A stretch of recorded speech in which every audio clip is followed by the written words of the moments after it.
really encourage all of you who are watching this, please stay around to the end, because there are going to be some things I think in this list that are going to really surprise you that you're not going to realize that you actually had no idea about.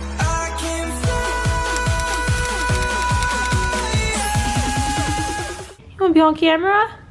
Is this your moment? Oh, are you happy? Hello everybody and welcome back to my channel. So the other day I had one of you leave me this comment right here. And it basically asks if I could make a video leaving some standby tips. Happy Hunger Games, and may the odds be ever in your favor. So I think for anybody that has actually flown before, I think we can all agree the airline industry can be crazy and things can change very, very, very quickly. So for those of you who aren't familiar with how standby works, standby does have different priority levels, and those will also depend on the airline that you are going to be flying underneath. So I'm not going to get too much into all of that because they really do vary quite a bit. But there's definitely levels. There's employee flying at a high priority. There's just regular employee flying. And then we have our registered guests. Then we have our family members. And then we have those lovely, lovely buddy pass. When you go to the airport, don't never get a buddy pass. Because your buddy's going to pass right by you. Oh, so buddy passes, where do I begin? I personally do not let people use my buddy passes domestically because a buddy pass has the lowest priority there is. And standby is already hard enough. And the reason why I don't let people fly on my buddy passes domestically is because it's easier for people to travel domestically. So that's usually can be a last minute trip, whereas internationally, most people plan that in advance. So for me, if it comes to my buddy passes, I really use them a lot of times for my husband's family who is from Germany, living in Germany, to fly them to the States to come see us. So that's kind of how I feel about buddy passes, but there are definitely those who do give their buddy passes out to people and let them fly domestically. So yeah, that would be my strike one, but that's not one of my tips. Okay, so now that that's kind of out of the way, let's just go ahead and get into it. These are going to be my top 10 tips for flying standby. Tip number 1, always have a plan B. And by plan B, I mean plan B, plan C, plan D. Pretty much every alphabet letter needs a plan because pretty much anybody who has flown standby, you can vouch for me on this. Everything changes so fast. And there are constantly things changing, there's constantly things moving, there are delays, there's cancellations, there's weather, there's maintenance, there's tons of things that can go absolutely horribly wrong. Always have like that extra exit out of there to get you wherever you need to be. Okay, so tip number 2, which can kind of tag along with my tip number 1, and that is if you are connecting, always travel through airports with multiple flights. So if possible, usually bigger airports will have multiple flights. So if your first plan does not work out and you do not get on that first flight, there are other flights that can get you wherever you need to be. So when you are choosing an airline to make a connection through, really opt for airports that do have multiple flights to wherever you are going. It will help you out so much in the long run if you do not make the flight you originally intended. Okay, so tip number 3. Always look up the weather before you're traveling. Don't make unnecessary journeys. And before you're traveling, I mean look it up the week before, look it up the day before, look it up the day of, look it up an hour before. Really look up the weather. I know the weather is constantly changing, especially when there is some seasonal weather like seasonal storms. I know here in North Carolina, it can look clear as day here, and then suddenly, next thing you know, we're bombarded with a storm. And there is this good old saying that says, if you don't like the weather here in North Carolina, just wait 5 minutes, because it will be completely different, which is crazy but true. So always look up the weather, because if there is going to be some bad weather in the airport you are traveling to or traveling through, you really may want to reroute yourself, because weather can cause cancellations, it can cause ground delays, meaning no airplanes are coming in, no airplanes are coming out. It can cause a lot of havoc. So really try and fly through or to airports that are going to have nice weather. Okay, so tip number 4. Avoid holiday or seasonal flying. If at all possible, try to avoid flying on holidays or holiday seasons, even summer or like busy seasons. I know there can be like the holiday itself that may not be as busy flying, for instance, maybe Thanksgiving or Christmas, but right around those holidays, things get crazy. There is so much movement. Our traveling spike goes way, way high. I know for us, when we are really on like red alert, besides like all of summer, but specifically in summer, the first week in July, Christmas time, so probably like 2 weeks around Christmas time and Thanksgiving time. So those for us are like real peak season of flying. So if possible, avoid it if you can. Just saying, it'll be easier on you. All right, tip number 5. And I think this is one that a lot of people are not aware about, especially if you're not in the industry. But there are certain airports that weight restrict. So if you are flying to or through an airport, you need to find out if that airport is known for weight restricting. Now, I could be wrong on this, and especially if you are in the industry, so if you're a flight attendant, pilot, whatever, comment down below if I am wrong, and I'll pin one of your comments if I'm incorrect. But I believe weight restricting normally occurs because of cargo. I think there's a few other times that weight restricting can occur. I believe if it's like at a certain airport, they have to have a certain weight that goes out of the airport, especially if it's smaller. I don't want to give y'all like incorrect information, so definitely if you are in the industry, if I'm saying anything wrong, really do comment it down below and I'm going to pin your comment just to make sure everybody has great information. But I believe most weight restricting occurs because of cargo. So for example, I just recently went to Rome with my dad, and I knew Rome is one of those airports that loves to weight restrict. Unfortunately, I was told that they generally only weight restrict 8 to 9 seats, which wasn't true. So we were trying to get back. There were 22 open seats and we were listed, I think 4 and 5 on the non-rev list. And then right before the flight was supposed to go out, it went from 22 open seats to 3.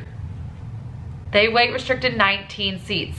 Weight restricting sucks because the flight can look so far open and then suddenly last minute they're gonna weight restrict it and you can't get on. And that includes jump seaters. So obviously for the employees who are allowed to take the jump seat because we are qualified on certain aircrafts, that means you too. If it's weight restricted, you're not getting on the jump seat. So it's not a good feeling. Really, if you can, talk to people in the industry, talk to flight attendants, talk to pilots, talk to whoever you can, and find out if a specific airport is known for weight restricting. It will also help you out because there's nothing worse than thinking you're going to get onto a flight that you do not get on. So yeah. Okay, number 6. I keep kind of like laughing because I'm like stressed. This stresses me out. Flying standby is so stressful that even doing this video right here, I'm stressed. So tip number 6.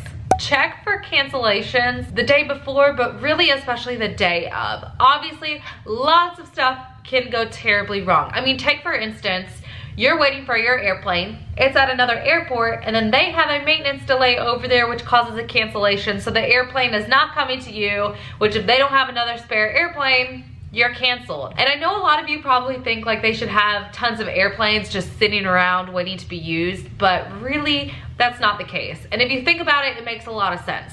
They're not going to leave a multi-million-dollar plane sitting there waiting to be used that could actually be making them tons of money. You see what I'm saying? It's just not gonna make a lot of sense. So check for cancellations. So pretty much as soon as one flight cancels, it is a domino effect to all of the rest of the flights going to that same place. So really, really try and check, and if you see a cancellation, switch to your plan B or C or wherever you're at on your list. Okay, so tip number 7. Watch the priority list, especially when you are what I call hub hopping. So hub hopping is generally when an airline has hubs that flight attendants are based at. Hub hopping can be very, very difficult, obviously, because lots of connecting flights are going through hubs. Always, always, always keep your eye on the priority list. So know where you are on the priority list, know what priority you hold, and know who's in front of you and how many seats are available, because that way you will know in advance if it's going to be better for you to go ahead and switch over to another plan. Now, obviously, there are some flights where it looks like you are never going to get on, and somehow, some way, you get on. No, sir. You're in section first class. Good evening. It can actually surprise you. The priority list can surprise you because you can think there's no shot and you can still get on. There's an art to non-revving. So you're gonna kind of learn as you go and get more skills, but really keep your eye on that priority list and make sure people are not listing themselves last minute. Okay, so tip number 8, and this for me kind of goes along right with number 7. Not only do you need to keep your eye on the priority list, but you need to keep your eye on the priority list out for revenue passenger. Somebody misses their flight or they misconnect. A lot of times they will throw them onto the standby list, but they will be listed as a revenue passenger. So a lot of times on the websites for standby or non-revving employee that gave you the benefits what they have access to, they can generally see the standby list. They can generally see the priority list. They can generally see all this stuff. A lot of times they only see other non-revving passengers. They cannot see the revenue passengers on these websites, which is unfortunate. But on the other hand, I know for us specifically, there's an app for us. The app is only for employee use, that is it. But on this app, we can see not just who's on the non-rev standby list, but we can also see who's on the revenue standby list. So we can see when people miss their flights or when something happens and they are revenue standby on our flights, which obviously because they are a paying passenger, they are going to go on top of you. So not only should you keep your eye or have whoever gave you the tickets keep their eye on it for you to see what that priority list looks like, but they also should be watching to see if there are any revenue passengers on that priority list as well. Both will make you not get onto the flight, so definitely keep your eye out for both of those things. Okay, so tip number 9, I call it first flight, last flight. So first flight, last flight basically means what it kind of says. The first flight and the last flight are generally the best flights to take because first thing in the morning, people miss their alarms. There aren't delays yet. There aren't usually maintenance things yet. There's not usually a lot going on in that first flight into the morning because obviously it is a trickle effect. So when one thing happens to one flight, it trickles down as it goes. So basically that first flight is that safe flight. It's the safety net. People miss it because they miss their alarms or traffic, morning traffic, which always give yourself enough time to get through traffic and to get through security. But people make mistakes and they miss their flights first thing into the morning. So that generally is one of the best flights for people flying standby. And then obviously on the other end of things, you have the last flight.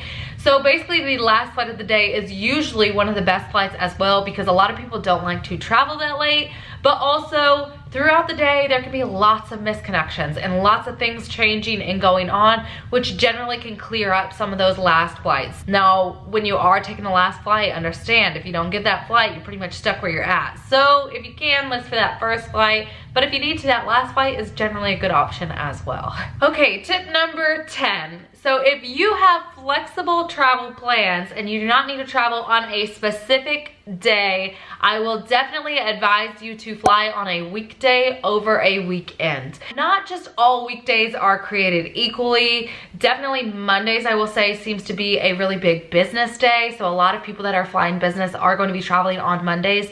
So really, if you can travel, I would say Tuesday, Wednesday, Thursday are your best travel dates. Weekends get busy, obviously. So really try to avoid weekends if you can. I would even advise you to avoid Mondays. So if you can, definitely try and get on a Tuesday, Wednesday, or Thursday flight. Okay, so here is a bonus tip for all of you who did stick around till the end, and that is to find out if you are eligible for Zeding.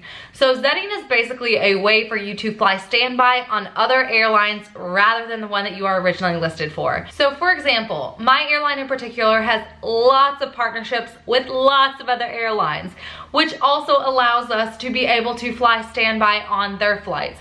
Usually it's a very small fee to be able to do this. I think it ranges from like $20 to maybe $50 depending on what it is, and sometimes ironically can even be cheaper for, like, say your parents to Zed on another airline than it is for them to fly on your own airline. And I know that sounds crazy, but that can actually be very true. So find out if you are eligible for Zeding. I know for us, our parents are allowed to Zed. I know my husband is allowed to Zed. I'm not sure if registered guests can Zed or not, but they might be able to Zed. So definitely find out if you are flying standby, if you can Zed on that person's benefits through other airlines, because that can definitely benefit you. So if you don't think you're going to be able to take your own airline, you may be able to take another. Thank you so much for joining me and have a great one, y'all. Bye.